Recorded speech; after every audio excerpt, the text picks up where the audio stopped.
Well, that's really quite hilarious considering this lady here today.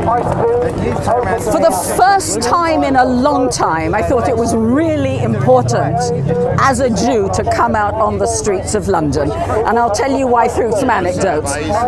My mother, both my parents were refugees. My mother came on the Kindertransport. My grandmother escaped 2 months before the war.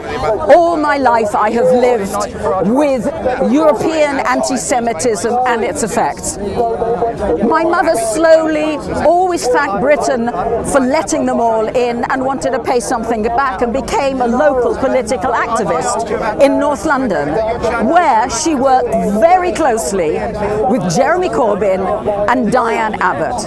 And they all became firm friends as well as colleagues, and did a huge amount to deal with a range of social problems in North London in the 1980s. The idea that Corbyn is an anti-Semite is quite frankly idiotic. So then we have to think what's going on. There are local elections coming up in the Labour Party. There are deep problems around anti-Semitism, not so much in Britain, thank goodness, but in Europe and elsewhere.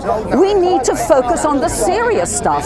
And this is a manipulation by an Israeli propaganda outfit, by the right wing of the party, of the Labour Party, and goodness knows who else, to foment an issue that really has no backbone.